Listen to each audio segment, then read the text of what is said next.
네, KBFM 회원 여러분 안녕하십니까? 네, 저는 오늘 사회를 맡은 이화여대 동양대학원의 김민주입니다.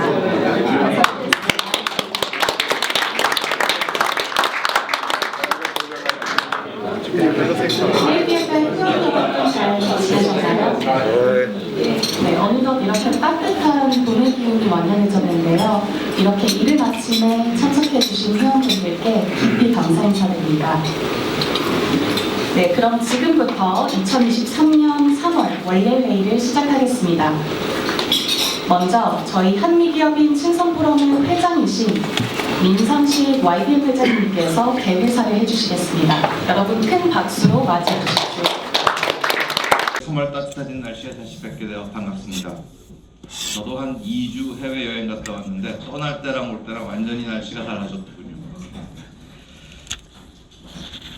2023년 새해라 그러면서 만났던 게 엊그제 같은데 벌써 이제 3월 말로 1사분기가 지나갔습니다.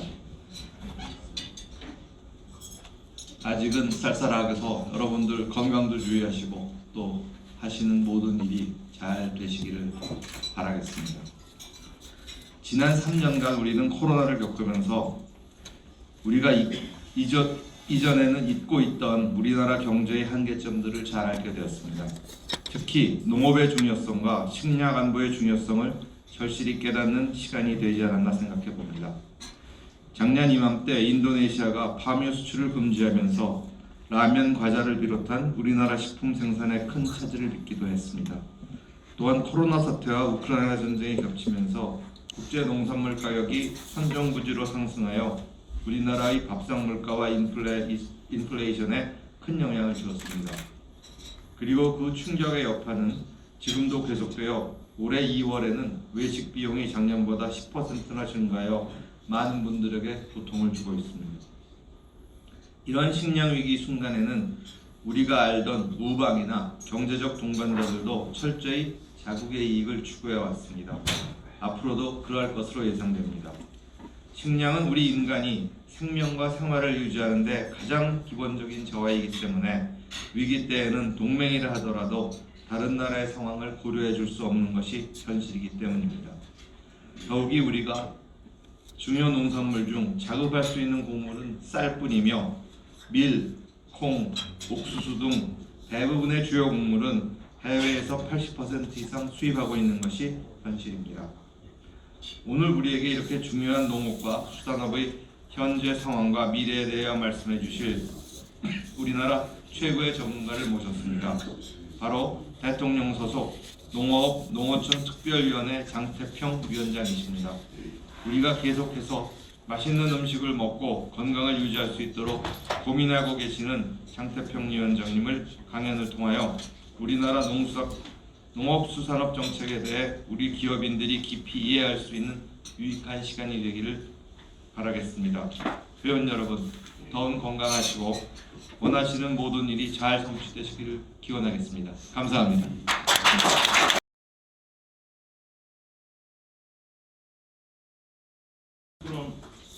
회원 여러분 안녕하십니까? 김세환이라고 합니다. 오늘 연사로 모신 장태평 농어촌 특별위원장님을 소개할 수 있는 기회를 갖게 된 데 저는 큰 영광이라고 생각을 합니다. 장 위원장님은 지난 12월 5일 윤석열 정부의 초대 대통령 직속 농어촌 특별위원장으로 임명되셨습니다. 장 위원장님은 행정고시 20회로 공직에 입문하여 기재부 정책홍보관리실장, 농림부 농업구조조정책국장, 국가청렴위원회 사무처장, 그리고 농림부 장관, 마사회 회장 등을 지낸 정통 관료이십니다. 농특위는 2019년 4월 출범한 대통령의 농정자문기구로 기획재정부, 농림축산식품부, 해양수산부 장관 등이 당연직 위원으로 참여하는 대통령 직속 기구입니다. 장 위원장님은 평소에 우리나라 농업이 세계적으로 경쟁력 있고 빛을 발하는 산업으로 발전할 수 있다는 소신을 가지고 계십니다. 즉 우리 농업은 다른 산업과 마찬가지로 세계적인 잠재력이 있다며 농업 주체인 우리 농어민이 그런 잠재력과 실력을 갖고 있기 때문이라고 믿고 계십니다. 그러면서 우리가 좋은 전략을 세워 노력한다면 네덜란드 같은 선진 기술 농업 국가가 될 수 있다고 주장하고 계십니다. 강한 농업으로 발전하기 위한 조건으로는 생산자 조직화, 규모화, 금융조세제도 제도 개선과 규제 완화, 생산자 유통 가공 참여 확대 지원, 농업 투자와 청년 유입 촉진을 위한 인센티브 제공 등을 꼽고 있습니다.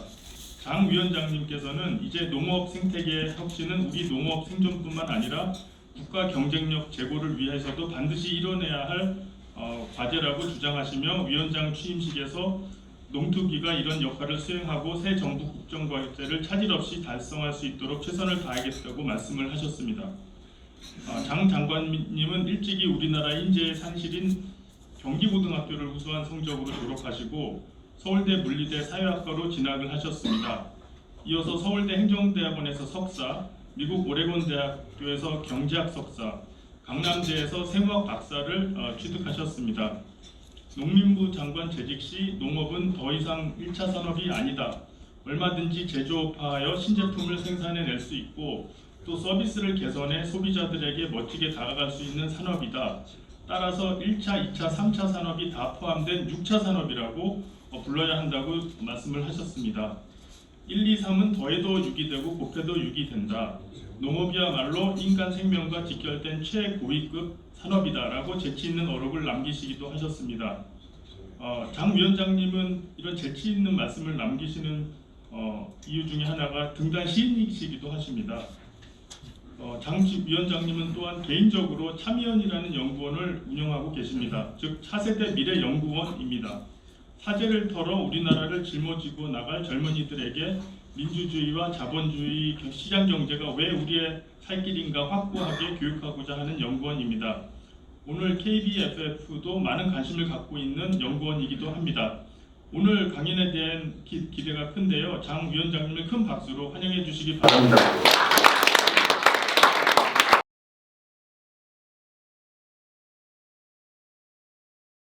미래 가능성이 더 큰 그런 산업 분야라고 볼 수가 있습니다.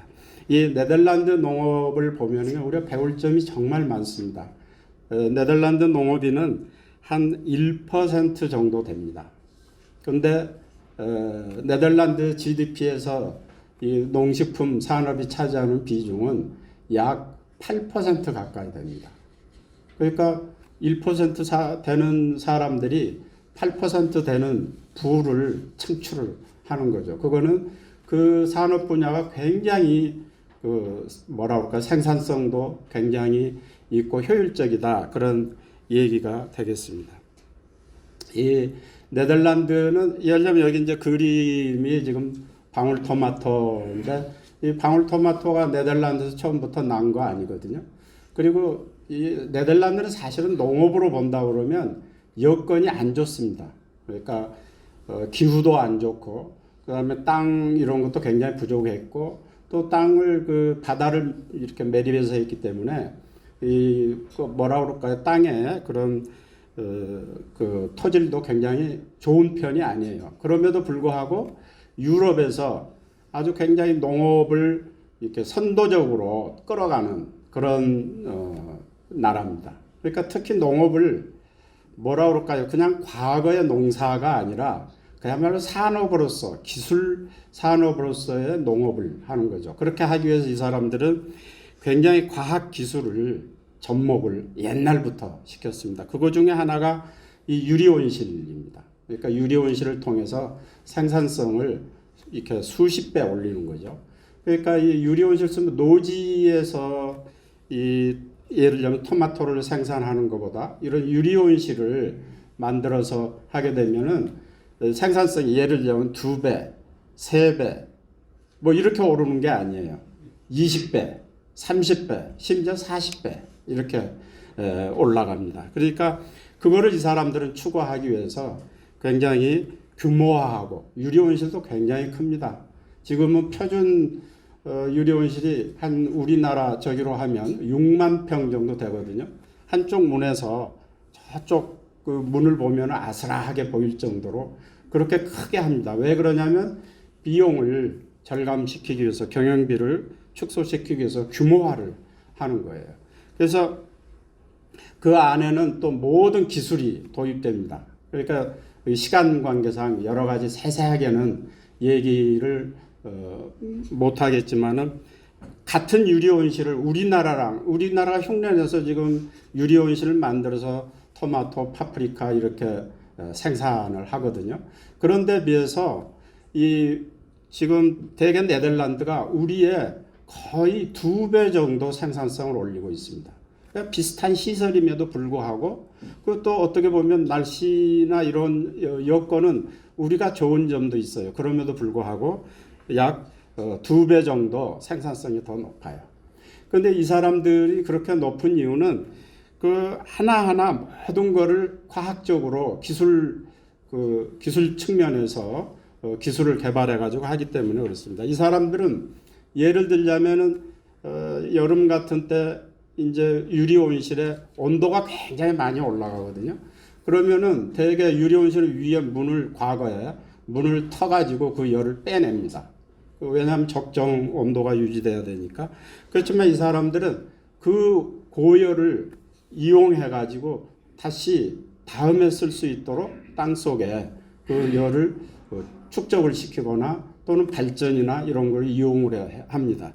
이 유리온실 네덜란드에서는 요즘 최근 자료는 제가 모르겠는데 옛날 한 20년 전 제가 가서 들을 때는 그 네덜란드에서 그 발전되는 그 전기량의 약 7% 정도를 이 유리온실 쪽에서 공급을 한다고 얘기를 들었습니다. 그러니까 그만큼 이 사람들은 그런 나가는 그냥 내보내는 게 없어요. 예를 들자면 여기 쓰는 물도 다시 재활용해 가지고 다시 그렇게 쓰고 그럽니다. 그러니까 예를 들면 물 사용량 이런 것도 보면 우리나라에 비해서 우리나라가 100이다 그러면 그 사람들은 한 30이나 40 정도만 물을 쓰는 식으로 그렇게 활용을 합니다. 그러다 보니까 이 네덜란드는 농식품 수출이 1,100억 달러 정도 돼요. 이 사람들 수출 금액이 대개 우리보다 조금 앞서거든요. 그런 저기에서 1,100억 불 정도 그 수출을 하기 때문에 이 농업이라는 게 전방산업, 후방산업이 다 같이 네덜란드는 발전을 했습니다. 그래서 예를 들면 그렇게 쭉 해서 종자도 생산을 이 사람들이 좋은 신품종 생산을 많이 하거든요. 그러니까 종자에 따라서 생산성이 2배, 3배 차이가 납니다. 그래서 이 토마토를 예를 들면 토마토 종자 1kg이 대개 1억 원이 넘어가요. 놀라시는 분이 많지는 않은 것 같은데 그러면 다시 1g이 얼마냐면 10만 원이 넘어간다는 얘기예요. 1g. 그런데 요새 나온 최신 종자들은 2억 5천이 넘어간다고 그러거든요. 그 킬로그램에. 그러면 1g에 25만 원이 넘어간다는 얘기입니다. 그러니까 그런 고부가 가치. 지금 네덜란드는 모든 농업을 다 같이 이렇게 하는 게 아니거든요. 아주 선택과 집중입니다. 그야말로. 그래서 토마토, 파프리카, 오이 뭐 이런 식으로 몇 개 그 품목을 지정해 가지고 그쪽에 전문화를 하는 거예요. 그러니까 그렇게 되면은 예를 들자면 이 뭐 토마토, 파프리카 이런 거는 스페인 같은 데는 날씨가 너무 좋습니다. 날씨가 좋고 그래서 다른 나라에 비해서 생산성도 좋고 그런데 네덜란드는 못 당해요. 그러니까 생산성에서도 못 당하고 품질 면에서도 스페인의 토마토의 거의 2배 정도 시장에서 가격을 받습니다. 그 우리나라 농업은 어떤가? 지금 우리나라 농가죠. 농가는 한 100만 농가 정도 됩니다. 103만 농가 정도 돼. 옛날에 비해서 엄청나게 줄었죠. 지금 농업 인구는 한 220만 명 정도 됩니다. 우리 전체 인구의 4.3% 되죠. 그런데 아까 저기 네덜란드는 1% 인구가 8% GDP를 생산한다고 그랬잖아요. 근데 우리는 GDP의 한 2.9% 정도, 21년 기준인데 사실 21년대 이 농업 생산 59조는 그해 유난히 많이 뛰었어요. 한 5조 정도 이렇게 뛰었는데 그럼에도 불구하고 그 수치를 적용해도 3%가 안 됩니다. 그러니까 우리는 농업인들이 다른 분야에서 일하는 이런 분야에 대해서 약간 처져 있다 이렇게 또 볼 수가 있죠. 그 쌀은 전체 59조 생산액 우리 농업 중에 한 9.5조 정도, 아주 어림잡아 10조 정도가 쌀에서 나온다고 볼 수 있습니다. 우리 농가 소득을 보면은 농가 소득이 21년에 4,800만 원 정도 되거든요. 1년 농가 수입입니다. 그런데 이 중에 농업 수입은 1,300만 원 정도 돼요. 그러니까 농가 소득에서 차지하는 농업 소득은 한 27% 정도 되는 거죠. 그리고 이전 소득이라고 있습니다. 이게 한 1,500만 원 정도 돼요. 이 이전 소득이 대개 정부 보조금이 95% 이상입니다. 그러니까 정부 보조가 이 농업 소득보다 더 많은 그런 실정이에요. 그 다음에 농해 소득이 한 1,800만 원 정도 됩니다.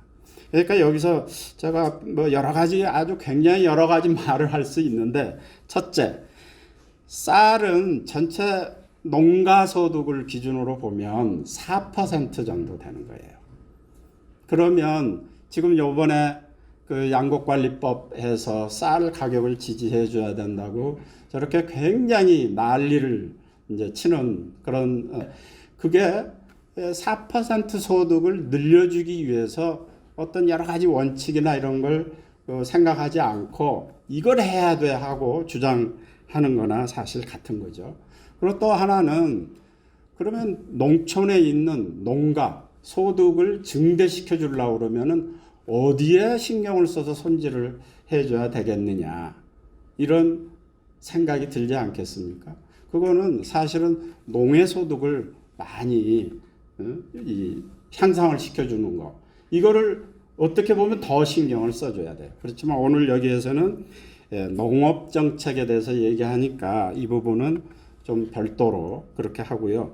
이 농업 소득 27% 되는 이 농업 소득을 우리가 앞으로 향상시켜주는 그러니까 네덜란드식으로 한다 그러면 이 부분이 앞으로도 무한한 그런 가능성이 있는 거죠. 그리고 윤석열 정부에서 이번에 이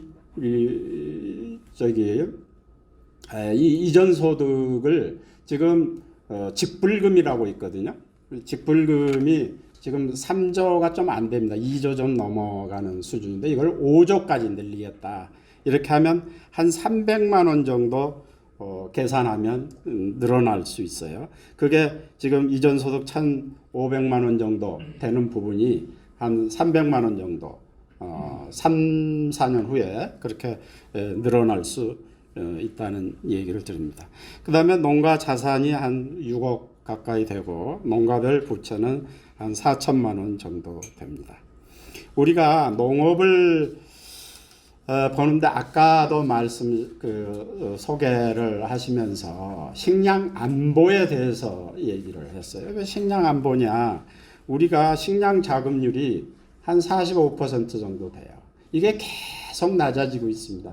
아마 요거는 저 20년 통계 자료인데 아마 지금쯤은 더 내려갔을 거예요. 그리고 곡물 자급률, 이건 뭐냐면 사료 포함해서거든요. 이거는 20% 정도 됩니다. 이러니까 문제가 많은 거죠. 우리가 곡물 수요를 충당할 수 있는 이 자체 능력이 20%밖에 안 되는 거죠. 그러니까 식량 안보라는 이야기를 많이 하는 거예요. 그렇게 하다 보니까 어떤 문제가 생기냐면 쌀은 과잉이에요. 쌀은 과잉인데 쌀은 식량이잖아요. 곡물이에요. 그러다 보니까 식량 안보를 얘기하면서 쌀 계속 생산해야 된다는 쪽으로 생각을 하는 거예요. 대부분 그렇게 생각을 해요. 근데 쌀을 계속 생산하게 되면 어떻게 되느냐면 쌀 이외에 옥수수는 지금 우리 자급률이 0.7% 정도 됩니다. 밀 1% 정도 돼요. 콩 한 7, 8% 정도 됩니다. 그러면 어떻게 되느냐면 남는 쌀에 계속 생산을 하자고 주장을 하면서 우리가 1년에 더 많이 쓰는 옥수수 콩, 옥수수 밀은 한 쌀을 1년에 21년도 통계를 보면은 우리가 전체 농산물을 한 2,200만 톤 정도 1년에 쓰거든요. 그 중에서 쌀은 420만 톤을 써요. 그런데 밀은 400만 톤 씁니다. 그러니까 비슷하게 쓰는데 아마 올해나 내년쯤 되면 이제 밀이 더 많이 쓰게 될 거예요. 그 다음에 옥수수는 1,150만 톤을 썼어요. 지금 아마 지금쯤은 1,200만 톤 정도 쓰게 될 겁니다. 그러면 그냥 경제적으로만 생각을 하면은 우리가 이 밀하고 옥수수를 생산을 많이 늘리는 쪽으로 정책을 펼쳐야 되는 거죠.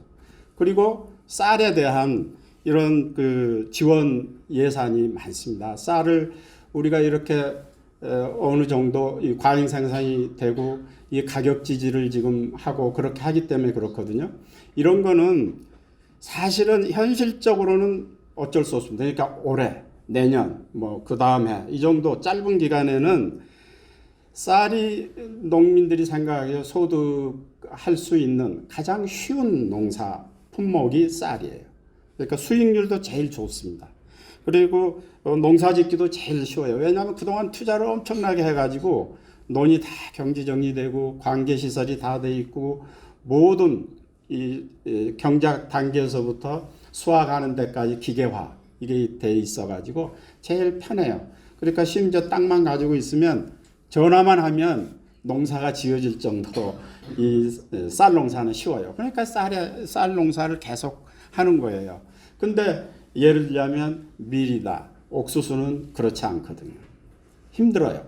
그리고 수익률도 작아요. 그렇게 되면 정책을 어떻게 펼쳐줘야 되냐면 쌀에 대해서 한 1년에 이 표현을 제가 이렇게 해서 안 됐습니다만은 날아가는 돈, 그러니까 투자되고 R&D에 투자한다든가 뭐를 한다든가 이런 돈이 아니고요.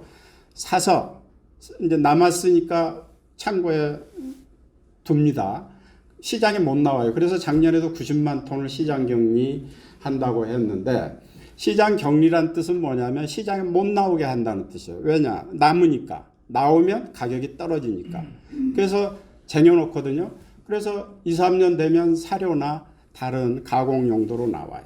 근데 그때 나오는 쌀은 품질이 저하되어 있기 때문에 돈을 적게 받아야 됩니다. 그리고 그동안에 보관료가 들어가요.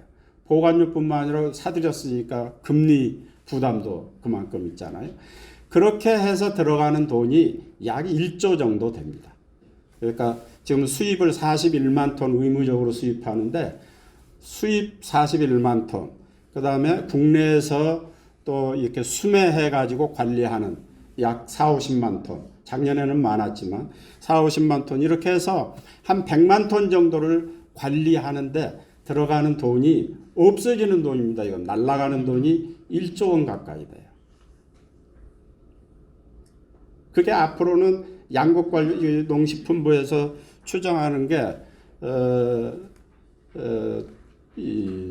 지금 요번에 양곡관리법으로 해서 의무적으로 수매해서 관리하는 그 돈이 한 3년쯤 후에는 1조, 요번에는 한 7, 8천억 된다고 그러거든요. 그게 1조 원이 넘어갈 거다. 그것만 해도 그렇다는 얘기입니다. 그러니까 농업을 이렇게 보는 저는 그게 이제 평균의 함정이다 이렇게 생각하는데 이 곡물 작업률이 20%니까 그러니까 곡물은 중요해. 그러니까 쌀이 중요해. 그래서 쌀에다 정책을 세울 게 아니라 그 곡물 작업률도 높여줄 수 있는 밀이나 옥수수 또는 그 콩 이런 데다 신경을 써주고 이게 증산될 수 있도록 해야 사실은 식량 안보도 확보가 될 수 있고 우리 전체적으로 어떤 그 효율성도 올라갈 수가 있는 거죠. 그다음에 경지 면적이나 이런 것도 보면 지금 평균이 1.5헥타거든요. 그런데 0.5헥타, 이게 1,500평 정도 됩니다. 0.5헥타 이하가 반이 넘어요. 농가수로 보면. 그러니까 농가수의 대부분이 0.5헥타 안 되는 그런 상황이죠. 그 다음에 1.5헥타 이상은 한 17% 정도 돼요. 그래서 평균 예를 들면 우리는 평균이 1.5헥타다. 이것도 어떻게 보면 이걸 가지고 정책을 그대로 쓰기가 굉장히 어렵다는 거죠. 그러니까 이런 상황이 되니까 그 소득도 마찬가지인데 소득도 그 보면은 평균이 4,800만 원인데 0.5헥타 이하 가지고 있는 그런 사람들 소득으로 봐도 44% 정도 이렇게 돼요. 그러니까 한 반 정도는 그 아주 영세한 이런 농가들이라고 볼 수가 있습니다. 그래서 예를 들면 농민 단체가 주장하고 그다음에 여러 가지 그 많은 얘기들이 나오는 게 이 부분에 대한 정책이 필요하다. 왜냐하면 소농 또 이렇게 경쟁력이 없는 이 사람들은 어떻게 해야 되는 거 아니냐. 이런 게 더 문제가 크게 되는 거죠. 시간이 없습니다만은 예를 들면 소를 기르는 분들도 이 88,000 농가 정도 되거든요. 여기서 소를 20두 이하 기르는 사람들이 43,000호예요. 그러니까 뭐 20두, 30두 이런 식으로 기르는 사람들이 대부분이고 크게 좀 기르는 사람들은 얼마 되지 않습니다. 그런데 돼지도 마찬가지고요. 그리고 또 농업에 있어서 이 작목별로도 아주 차이가 많아요. 그러니까 벼 생산하는 사람보다는 소나 이렇게 돼지를 사육하는 이런 농가들하고 이렇게 똑같이 비교하기에는 어렵습니다. 그러니까 품목에 따라서 또는 형태, 그러니까 유리온실이나 비닐온실을 활용해 가지고 농사를 짓는 분들의 소득이나 또는 어떤 말하자면 정책이나 이런 게 같을 수가 없죠. 그러니까 작목별, 형태별도 다르고 같은 쌀을 생산을 해도 이렇게 이제 각 1년에 한 번씩 전체는 아니지만 샘플링을 해가지고 몇 농가들을 이렇게 조사를 합니다. 그러면은 예를 들자면 쌀을 생산해가지고 이 소득을 그 농가별로 어떻게 되나. 그래서 50농가 예를 들자면요, 뭐 100농가를 뽑는다. 그럼 100농가를 뽑아서 그 벼농사 될 때 300평당 1등 하는 사람은 얼마를 버나. 그 꼴찌 하는 사람은 얼마를 이렇게 쭉 100농가를 계산을 했으니까 그 순서가 쭉 정해질 거 아닙니까? 그러면 맨 밑에 있는 사람들은 예를 들자면 10만 원이나 20만 원밖에 벌지를 못해요. 그런데 상위 그룹에는 예를 들자면 100만 원이나 또는 이게 꺼졌는데 도와주세요. 그 사람들은 그 1등 하는 분들은 예를 들자면 100만 원쯤 번다든가 이렇게 굉장히 차이가 많거든요. 이것도 굉장히 뭐라 그럴까 그 정상 분포가 아니고 상당히 어려운 그런 적이에요. 그래서 제가 한번 생각을 해봤습니다. 우리 그러면 농산업 발전을 위해서는 어떤 정책을 써줘야 되느냐. 지금 대개 보면은 이런 분포예요. 그러니까 농지 규모도 보면 밑에 적은 부분이 많고 대부분 많은 부분은 이제 굉장히 완만하게 말하자면 빈도수가 줄죠. 소득도 마찬가지입니다. 모든 어떤 생산성 뭐 이런 것도 어떻게 보면 마찬가지라고 볼 수 있어요. 물론 거꾸로 해야 되겠지만요. 그러니까 그랬을 때 우리가 목소리가 많이 나오고 막 신경을 써야 되는 부분이 사실은 요 왼쪽 부분입니다. 제가 저걸 이름을 뭘로 붙일까 아무리 생각해도 잘 안 돼요. 종전정책이라 해야지 뭐. 그래서 그냥 애매하게 일반정책이라고 그러는데 일반적으로 우리 농업정책 그러면은 요 왼쪽 부분이라고 볼 수가 있어요. 저는 이렇게 해서는 우리 농산업이 발전할 수가 없다. 농산업을 발전시키려고 그러면은 오른쪽 부분을 발전을 시켜줘야 되고 이 사람들의 생산성을 굉장히 말하면 올리고 그 생산 비율이라고 할까요? 그 비중도 굉장히 올려줘야 되는데 거기에 대해서는 더 강한 시장 정책을 써야 된다 이렇게 생각을 합니다.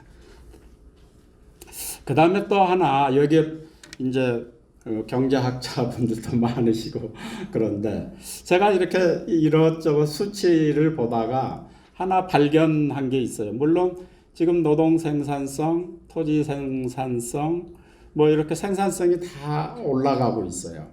근데 이게 아마 지금 이게 불변 가격이 아닌 것 같아요. 그래서 자신은 없지만 뭐 많이 올라가고 있습니다. 그리고 자본 집약도 그러니까 요거는 그 대개 시바르라는 게 300평이거든요. 300평당 그 금액으로 돼 있는데 이것도 많이 올라갑니다. 계속 올라가요.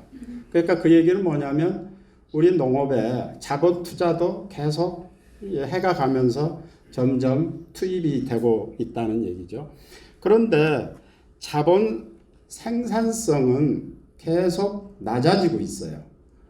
이 아주 과거에는 사실은 아주 높습니다. 그런데 그 수치에 대해서 제가 자신이 없어서 요 10년간만 보는데 최소한 정체되고 있다. 저는 이게 왜 그럴까 곰곰이 이렇게 생각을 해봤는데 요건 아마 이제 제 짐작입니다만은 여기 계신 분들 저기 관심이 있으시면 연구를 좀 해주셔가지고 저한테도 얘기해 주시면 좋겠어요. 저는 이게 기술이 접목되지 않아서 그런 거 아닌가. 그러니까 자본이 투입되면서 이 자본의 생산성을 올려주려고 그러면은 이 기술이 제대로 접목이 되어야 되지 않을까 이런 생각을 했습니다. 여기 계신 분들 중에 관심을 가지시고 좀 좋은 그런 좀 어드바이스 해주시면 감사하겠습니다. 시간이 많이 가서 제가 몇 시까지? 5분 정도요? 그러면 우리 지금 기술 얘기를 했는데 기술 수준은 UAE에 나가가지고 5,600만 불 지난번에 수출 저기를 했었는데 그 수출 이렇게 할 수 있을 만큼 어떤 기술 수준이 됩니다. 그러니까 이 기술을 제대로만 해주면 되는데 우리 기술 발전이 제일 안 되는 이유 중 하나가 뭐냐면 기업이 못 들어오게 한 거예요, 농업에. 저는 그거를 한번 해보고 싶습니다. 뭐냐면 예를 들면 종자개발 이런 거는 농가에서나 농민단체나 무슨 협동조합에서 할 수 있는 일이 아니에요. 그러니까 종자개발, 비료, 농약, 어떤 농사 방법, 기계 이런 거는 기업만이 할 수 있는 거거든요. 지금 노지 생산이나 이런 데서 제대로 AI 농업을 하려고 그러면은 사실은 기술이 아주 첨단 기술이 도입이 돼야 됩니다. 제가 시간이 없어서 쭉쭉 저기만 하고요. 한 5분쯤 더 할게요. 그래서 농업은 과학이라고 그럽니다. 이건 이제 이스라엘 페레스 대통령이 얘기했는데 이스라엘이 기술 농업 부분에서는 네덜란드 다음가라고 그러면 서로 할 정도로 굉장히 발전돼 있습니다. 거기 네덜란드는 보니까요. 농식품 수출이 조그만 나라에서 또 사막이잖아요. 거기에서 농식품 수출이 한 13억 달러 정도 되는데 농식품 수출 말고 아까 우리 UAE 수출했던 그런 식의 기술 수출이 40억 달러가 넘습니다. 그래서 이게 농업은 그런 저기고요. 농업 이제 저기는 그 핀테크를 보면서 제가 하나 인사이트를 받는 게 뭐냐면 금융 저기에 파이낸스 쪽에서 핀테크가 일어났다기보다는 테크놀로지를 하는 분들이 금융에 이런 식으로 좀 바꾸자 시스템을 그래가지고 지금 하고 있잖아요. 그런 거 비슷하다고 생각해요. 농업에 있어서도 농업 부분에서 어떤 기술 발전이나 이런 게 일어나는 게 아니라 테크놀로지를 하는 분들이 이 농업을 변화시키고 있습니다. 이 빌 게이츠가 농업에 관심이 많습니다. 세계에서 제일 많은 농장을 가지고 있는 게 빌 게이츠고 농업 회사에 대한 투자를 가장 많이 하고 있고 또 빌 게이츠 재단에서 농업 부분에 종자라든가 또는 어떤 재배 방법 이런 거를 이 R&D 하는 사람들한테 연간 1억 달러 정도씩을 말하자면 거의 무상 지원하면서 그 관심을 가지고 있습니다. 이런 이유가 저는 농업 부분에 많은 가치가 있고 또 실질적으로 수익성도 있다 이렇게 생각을 하고요. 지금은 뭐 스마트 농업이라고 많이 얘기하는데 AI 농업으로 변신을 하고 있습니다. 여기 이세돌 저기하고 똑같이 하나의 사례를 말씀드리고 싶은데요. 2018년에 네덜란드에서 그 세계 농업 AI 대회를 했습니다. 이때 예선에 AI가 한 15개 기업인 그룹이 들어왔어요. 그래가지고 예선을 거쳐가지고 5개 그 AI를 뽑았습니다. 그 5개 AI하고 사람 중에 그 첫 해는 오이를 가지고 있거든요. 그래서 첫 해 오이를 했는데 그 네덜란드에서 오이 생산을 제일 잘하는 농민을 뽑았어요. 그래서 그 농민한테 교수, 전문가 원하는 대로 그룹을 만들어라. 그래서 시합을 했는데 사람 팀이 2등을 했습니다. 그리고 1등하고 그 저기는 이제 AI가 했는데 2018년에는 사람이 5명 안에 끼었는데 2019년 그 다음에 작년 2022년에 이 3회를 했는데 사람이 못 깁니다. 이제. 그러니까 이세돌 비슷하죠. 이세돌 한 번 이기고 그 다음에 못 이긴다고 그러는데 못 이깁니다. 여기서 생각해 볼 점이 많아요. 뭐냐면 이 AI라는 게 여러분 아시지만 공돌이들이 농업을 하나도 모르는 사람들이 짜는 거예요. 기술적으로 여러 가지 만들어 가지고 이렇게 해서 저 사람이 이제 1등을 한 사람인데 1등을 한 사람한테 물어봤어요. 이게 하는 가운데 네가 뭘 느꼈느냐 그랬더니 저기요 그 농민들이 그리고 교과서에서 이게 제일 좋은 방법이야. 이게 베스트 어떤 기술이고 뭐 지식이야. 이렇게 했던 것 그런 것들이 안 맞는 것 같다. 요걸 느꼈다는 거예요. 그렇습니다. 이제 뭐냐면 이 사람이 생각하는 거하고 또 경험을 가지고 이렇게 했던 거하고 안 맞는 거예요. 그거는 이세돌도 똑같이 얘기했잖아요. 수를 보니까 내가 생각했던 거하고 틀리다 이거죠. 틀린 걸로 사람을 이기고 기존 방식을 이기는 그런 거죠. 그래서 아무튼 스티브 잡스가 얘기 잘 했는데 생각을 이제는 다르게 해야 될 거예요. 과거와 다르게 그렇게 해야 될 것 같고요.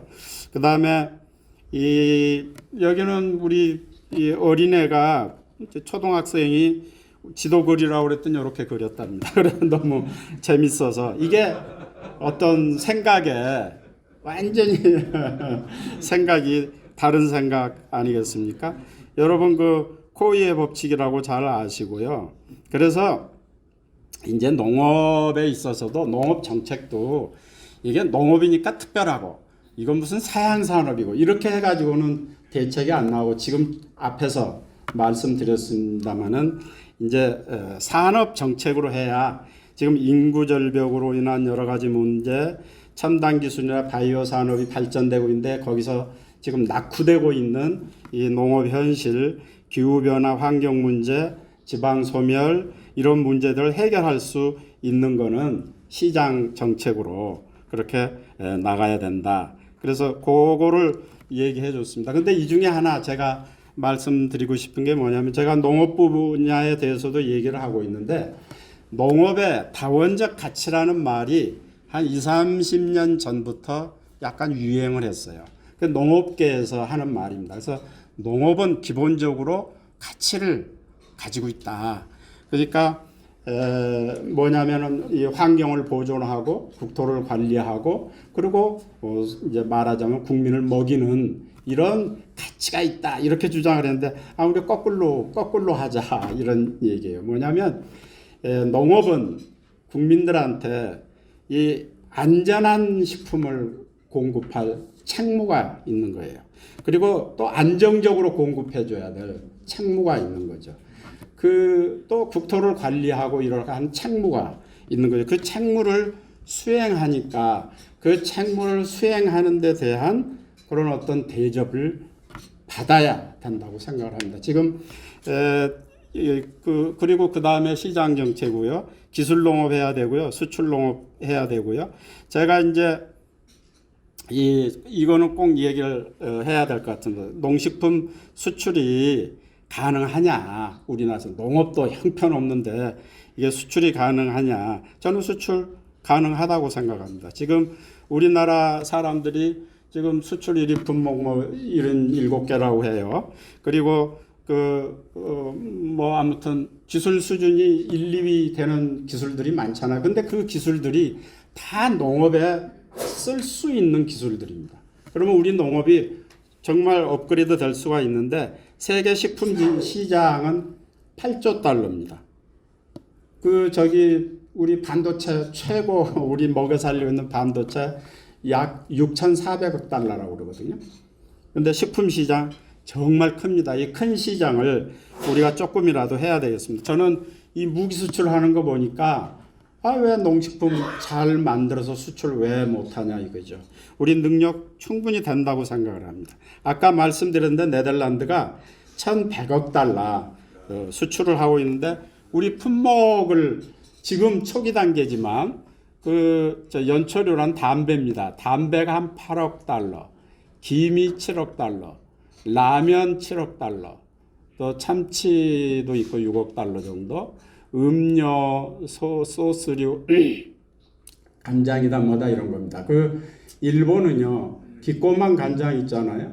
이 회사에서 수출하는 게 30억 달러가 넘더라고요. 40억 달러쯤 될 겁니다. 우리 커피, 인삼 이런 식으로 돼 있는데 여기서 보면은 라면이라든가 커피라든가 이런 거는 그 소재 자체가 우리나라에서 생산되는 것보다 수입해서 파는 거잖아요.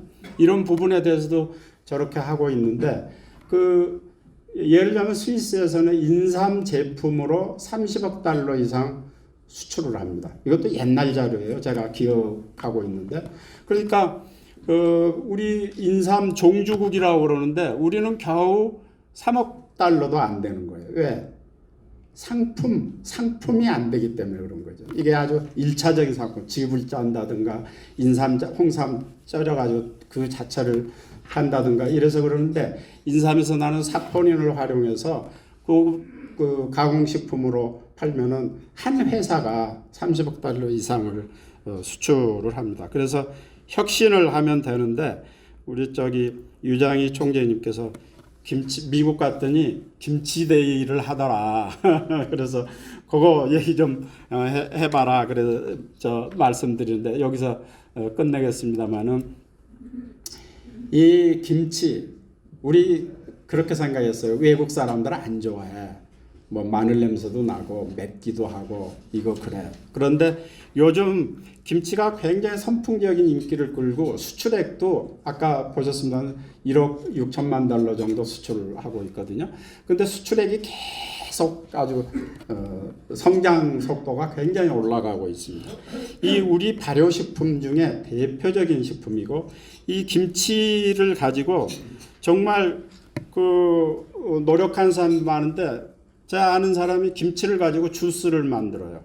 그래서 나는 그 김치를 즙을 짜거나 아니면은 그 물김치를 어떻게 해가지고 그 물로 만드는 건가 그랬더니 그게 아니라 배추김치죠. 배추김치를 4분의 1 정도를 완전히 그러니까 고체지만 액체로 만들어 버리는 거예요.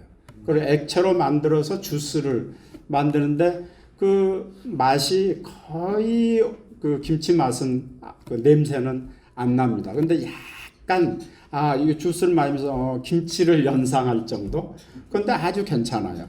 그래서 그걸 가지고 뭐 소스라든가 뭐라든가 이거 다른 식으로 개발을 해보겠다고 지금 연구를 하는데, 저는 이런 식으로 우리 식품 산업도 어떤 기술, 그 과학 기술을 접목시키고 표준화 이런 걸 해야 됩니다. 우리 포도주나 이런 게 잘 된 이유가 포도주가 그렇게 표준화돼 있고 그 다음에 인증을 해주기 때문에 그렇습니다. 그러니까 아주 공신력 있는 기관이 인증을 해주기 때문에 기여할 수 있는 그런 어떤 총을 하나 만드시는지 아니면 연구 발전 기구를 만드시는지 거기에 대해서 한번 여쭙고 싶습니다. 예, 감사합니다. 어떻게 보면 핵심을 찌르시는 장인데, 제 구상은 앞으로 그걸 이제 정지 작업도 좀 하고 이렇게 해야 되는데요. 요즘 유행하는 ESG 있잖아요. 저는 거기서 제일 중요한 게 사실은 G라고 봅니다. 가버넌스. 그러니까 지금 시대가 워낙 이렇게 어마어마하게 변하고 있거든요. 이거 잘 대처하려고 그러면 우리 정부 조직은 물론이고 사회 조직, 기업도 저는 가버넌스에 신경을 써서 이걸 완전히 혁신시켜야 된다고 보는데, 그 중에 하나 저는 농업 부분에 있어서도 우리 농진청 제도가 이게 굉장히 뒤떨어진 제도라고 생각을 합니다. 그래서 농진청을 사실 농진청이라는 게 뭐냐면 밑에 4개의 전문 연구원이 있습니다. 이 연구원을 행정적으로 컨트롤하는 기구가 농진청이라고 볼 수 있는데, 이 행정적으로 컨트롤하는 이거 없어져야 돼요. 그 연구를 정말 연구가들이 이 중심이 돼서 이루어지고, 그러면 그 나머지 부분은 어떻게 하느냐? 이 농진청과 시도에 있으면 이제 농업기술원도 있고 여러 가지 농업 관련 제도가 있거든요. 이걸 묶어가지고 저는 그 농업진흥공단이든지 무슨 회사든지 이런 공기업으로 바꿔가지고 예를 들면 농업도 도와주지만 농식품이나 이런 것도 가령 이 상품을 만들려고 그러면은 그 상품의 구성 요소부터 포장지부터 무슨 또 이걸 마케팅하는 거, 수출하는 거 이런 거를 해야 되는데, 이게 워낙 이 분야에 있는 사람들이 영세해요. 영세하니까 능력이 안 되거든요. 그걸 도와줄 수 있는 그런 행정 조직을 만들어줘야 된다. 그래서 저는 농업진흥공단이든지 농업진흥공사든지 뭐든지 그런 식으로 해서 지금 말씀하신 대로 그 수출은 물론이고 생산 지원도 이렇게 현대적인 그런 기술 지원을 해주려고 그러면은 저기만 맡겨가지고 안 되거든요. 그러니까 그거를 컨설팅을 제대로 해줄 수 있는 컨설팅 조직을 좀 만들어줘야 된다, 이런 생각을 갖고 있습니다. 전적으로 동의하고요. 또 이게 사실은 정부 조직을 통해서 하면 저는 안 된다고 보고, 이제는 모든 걸 기본적으로 민간 기업이 중심이 돼야 된다고 생각을 합니다. 네, 감사합니다. 네, 장관님 말씀 잘 들었습니다. 제가 환경 운동을 하다 보니까 어떤 면에서 그분이 힘이라기보다 그냥 한편 아니고 싶은 말이 있는데, 지금 이 환경이 나빠진 이유 중에 가장 하나가 이 산업화, 매스 프로덕션, 그래서 수출, 수입, 그러면서 이런 스케일러빌리티를 갖다가 강조하다 보니까 거기에 따른 패키징, 운반 비용, 운반에서 나오는 폴루션, 이런 모든 것들이 문제가 많이 되는데, 제가 생각하기에는 이 농작물 쪽에도, 농산업 쪽에도 어떤 그 매스 프로덕션하고 엑스포트하고 수출하고 스페셜라이제이션, 이런 테크놀로지 이런 쪽으로 가는 것보다 어떤 지역 안에 필요한 농산물을 지역 안에서 짧은 거리 안에서 해결할 수 있는 어떤 인프라를 구축해서 될 수 있으면은 패키징하고 운반하고 하는 데서 나오는 모든 폴루션, 환경적인 오염을 제거하고 로컬 셀프 아프마이제이션을 할 수 있는 그런 기술이 좀 발달을 했으면 좋겠다. 정책적인 면에도 그런 면으로 좀 신경이 써져야 되는 것이 아닌가. 그리고 또 이제 한국이 어차피 얼마 안 가서 몇십 년 후에는 한국의 그 농작물을 할 수 있는 그것도 전부 다 물에 잠길 수도 있는데 길게 봤을 때 클라이머 때문에 그렇게 되면 이제 북한이 오히려 더 많은 그 농장을 할 수가 있는데 장기적으로 한국은 어떻게 어떤 방법으로 이걸 해결할 것인가 이러한 것들에 대한 정책이 필요하지 않나 이렇게 생각했습니다. 네, 맞습니다. 지금 그 환경 문제나 이런 게 굉장히 지금 우리 코앞에 닥쳐온 것 같습니다. 지금 그 네덜란드가 작년에 3,000 농가를 폐쇄해요. 정부가 구매해가지고 그 저기를 말하자면 그 없애는 거죠. 구조조정 일종의 하는데 그 첫째 목적이 뭐냐면 그 농업이 어떤 그 CO2 발생되는 저기에 아주 큰 저기로 보거든요. 그 네덜란드하고 덴마크 같은 경우는 축산업이 더구나 굉장히 발전돼 있기 때문에 이쪽 부분에 대한 지금 신경이 굉장히 많이 쓰이는 것 같아요. 그래서 우리나라도 수치를 한번 보니까 네덜란드나 이런 데보다는 수치가 훨씬 낮습니다. 그러니까 축산에서 나오는 거나 경작에서 나오는 그런 그 CO2 배출이나 이런 게 낮기 때문에 우리는 조금 여유가 있는데 벌써 그렇게 시작을 하고 그 다음에 그 뉴스를 보니까 호주하고 뉴질랜드는 올해부터 농업에 그런 CO2 부담금을 부과하는 그런 거를 검토를 한다고 그래요. 그러니까 이제는 이제 멀리 있지 않은 것 같습니다. 우리도 그런 거 대비를 해야 될 것 같고요. 그래서 우리 위원회에서 이건 조금 멀리 보는 그리고 또 기존 정책을 약간 바꾸는 아마 우리도 축산업에다 부담금 어떤 환경 부담금을 부과하겠다 그러면 난리가 날 거거든요. 그래서 그런 거를 미리 이렇게 알리고 뭔가 서로 상호 소통하는 그런 기회를 가지려고 좀 준비를 하고 있고요. 그 다음에 더 돼서 해수면이 높아져 가지고 이렇게 되면 어떡하느냐 그거는 아직 거기까지는 생각을 안 하고 있는데 그 같은 분과팀에서 그런 것도 한번 검토하도록 그렇게 하겠습니다. 감사합니다. 네. 예, 정원영이라고 합니다. 우리 저기 장태평 위원장님이 아주 통찰력 있는 특강 잘 들었습니다. 제가 보니까 농어촌 특별위원장으로 우리 장태평 위원장님이 되셔서 기대가 큽니다. 장태평 위원장님 경력을 보더라도 여기 기재부 정책관리실장을 하셨고 농림부 장관을 하셨고 지금 또 특별위원장을 맡으셨는데요. 그 경력에서도 알 수 있지만 제가 볼 때는 장태평 위원장님은 성함 자체가 태평 성들이를 아주 귀한 성함을 타고났다. 그래서 아마 농어촌 정책이 아마 태평성대로 갈 것 같습니다. 근데 아까 이제 제가 들으면서 이런 말씀하셨어요. 식량 안보 얘기하면서 우리가 쌀이 비중이 너무 높고 콩이나 옥수수 같은 작물이 비중이 낮기 때문에 앞으로는 이제 콩이나 옥수수 같은 작물을 비중을 높이고 쌀을 낮춘다고 했는데 얼마 전에 제가 그게 떠오르더라고요. 국회에서 지금 양국관리법 가지고 여야가 엄청 세게 붙었잖아요. 그러면은 위원장의 말씀대로 이제 그렇게 가려면 어차피 양국관리법을 손을 봐야 되고 거기에 대한 로드맵이 있어야 될 것 같은데 거기에 대해서는 어떻게 생각하시는지. 그리고 두 번째로는 이게 이제 농어촌 특별 제가 위원회가 대통령 소속으로 뜬 게 어떻게 보면 정책 사령탑 역할을 할 것 같은데요. 거기에서 그러면 아까 말씀하셨던 그런 구상을 위해서 로드맵을 가지고 계신지 거기에 대해서 얘기 듣고 싶습니다. 네, 고맙습니다. 네. 이번 양곡관리법 개정안은 정말 잘못된 법이에요. 그러니까 이렇게 과잉 생산되고 있는 그런 상품의 가격 지지를 하겠다는 거니까 그거는 사실 공급을 더 늘리고 수요하는 사람한테는 수요를 더 억제하는 거꾸로 된 정책이죠.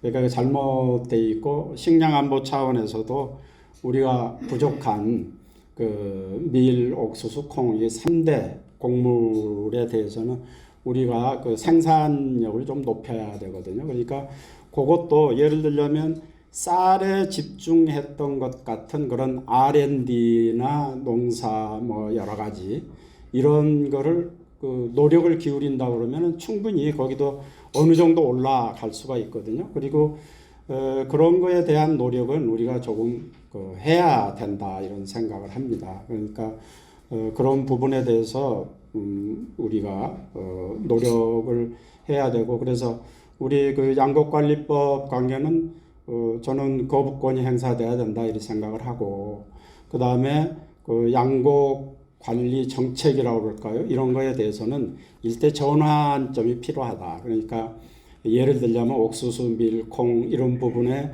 생산을 늘리기 위한 그런 거는 지금 어떻게 보면 그 우리가 이제 출산율이 굉장히 낮아서 뭐 굉장한 정책들을 내놓고들 그러잖아요. 그 아이디어로 그렇게 하고 그러는데 그거에 버금가는 정도 그런 농업 부분에서 그쪽에 투자가 좀 이루어져야 된다. 그렇게 한번 노력을 해보겠습니다.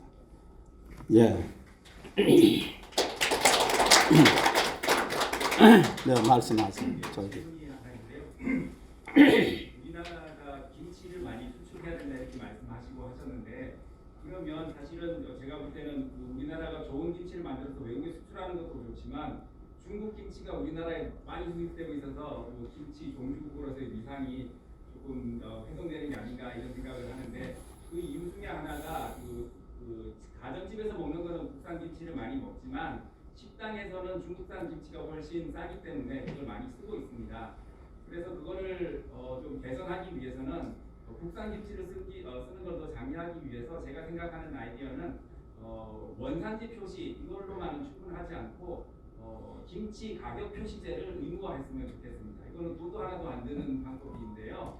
왜냐하면은 우리 예를 들어서 우리 식당에서 한국산 김치를 쓴다고 해서 돈을 우리 식당만 더 받으면 이런 야박한 식당이 있나 뭐 이런 얘기를 들을 수가 있습니다. 그렇기 때문에 모두가 다 김치를 가격을 표시해서 국산을 쓰면 500원이나 1,000원을 받고 아니면 중국산이면 0원 이렇게 쓸 수 있도록 해서 그러면은 모두가 다 김치 가격을 표시를 하니까 고급 식당에서는 더 국산 김치를 쓸 용의가 더 생기고 용기가 더 생기고 그냥 싸게 하는 데는 그냥 0원 이렇게 표시해서 할 수 있지 않을까 하는 생각을 해봤습니다. 네, 감사합니다. 제가 요즘에 그 탈북자들 그 유튜브를 가끔 들어요. 정말 배우는 게 많은 것 같아요. 아까 저기 제가 참의원이라는 그 저기도 연구원 원장으로도 저기를 하는데 그런 과정에서도 정말 자유라는 게 뭘까? 시장이라고 그런 게 뭘까? 이런 거를 이 사람들은 몸으로 부딪히면서 그걸 배우고 정말 진심으로 대한민국 만세 이렇게 하는 사람들이더라고요. 그런 적인데 그 사람들 중 하나 재미있는 저희가 한국에 와가지고 이 음식을 먹는데 먹는 것마다 맛있다는 거예요. 그런데 지금 김치 얘기하니까 그런데 김치를 딱 먹어보니까 너무너무 맛있어요. 김치만 막 먹었대요. 그 배추김치 왜 그 뿌리 부분은 어떻게 보면 맛이 없잖아요. 그것도 막 먹었다고 할 정도로 제가 이 말씀을 드리는 거는 진짜 맛으로 승부해야 되고요. 그러니까 김치의 그 김치 그 소비자죠. 소비자한테 물어봤어요. 뭐를 관점을 두고 하느냐 그랬더니 맛이 1등이에요. 한 3분의 1 정도, 30% 정도가 맛을 보고 산다. 그 다음이 가격. 한 17% 이 정도 되는 사람들은 가격 이렇게 했어요. 그 다음에 원산지 뭐 이렇게 했는데 그래서 제가 이제 김치 바로 얼마 후에 이제 뭐 김치 그 협회에서 뭐 세미나 하고 이래서 이제 대전에서 크게 대회를 하더라고요. 거기에서도 강조를 하려고 그러는데 정말 김치를 종전과 같이 그렇게 하지 말고 정말 과학 기술을 투입해 가지고 정말 맛있는 김치를 만들고 그거를 보증하는 그 시스템을 잘 갖춰야 된다. 그렇게 이제 그 같이 하자고 그렇게 제안을 하려고 그러고 실제 그렇게 하고 있습니다. 지금 우리 그 광주에 세계 김치 연구소라고 있어요. 그 김치 연구소에서 우리나라 연구소 중에 이렇게 김치 연구소 이런 식으로 품목을 해가지고 연구소 있는 거 유일하답니다. 제가 그 이제 장관한테 제가 만들었던 적인데요. 그 김치 연구소에 여러 가지 일을 하지만 그 중에서도 종균, 그러니까 김치를 발효하는데 김치를 맛있게 하는 그 균들이 있어요. 그러니까 그 저기 요구르트도 마찬가지입니다. 제가 그때 만들 때도 그분들한테 말씀드렸던 게 뭐냐면 우리 김치도 요구르트 같이 기능성 그 김치를 만들 수 있도록 그렇게 해봐라. 그거는 뭘로 할 수 있냐면 그 속에 들어가는 균들을 말하자면 표준화하고 정리하는 거죠. 그리고 공법도 정리를 하면 같은 종균 넣고 같은 공정 넣고 이렇게 하면 어디서나 비슷한 정도의 그런 김치가 나올 수 있는 거예요. 그러면 그거를 소비자 정보를 확실하게 해줘야 되거든요. 그래서 그거를 또 하려고 그러죠. 그래서 거기에 그 투입된 그 말하자면 원료들 또는 이게 그 뭐라 그럴까 나타내는 어떤 그 효과나 그러니까 성분과 효과 이런 것들을 소비한테 알려야 될 중요한 것들을 그 포장지에 이렇게 알릴 수 있도록. 그래서 이제 그 종균을 활용해 가지고 김치를 생산하는 분들이 저한테 자신 있게 얘기한답니다. 지금 3, 4일 후에 갈 참인데 그 김치 먹어보면 아마 달라질 겁니다. 그러니까 한번 그런 식으로 우리 김치 산업을 과학적으로 그렇게 좀 발전시켜 나가면 예.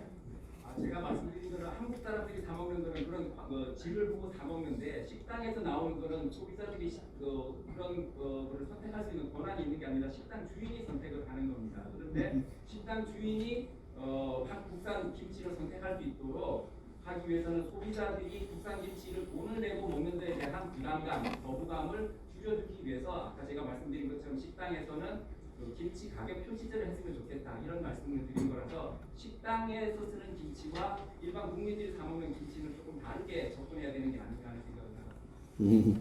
가격 표시하는 방법을 좋은 방법을 저한테 한번 보내주십시오. 그러면 그 저기 검토해 보도록 하겠습니다. 예, 그럼 오늘 그 긴 시간 질문과 답과 또 훌륭한 강의를 해주신 장태병 위원장님께 큰 박수 부탁드립니다.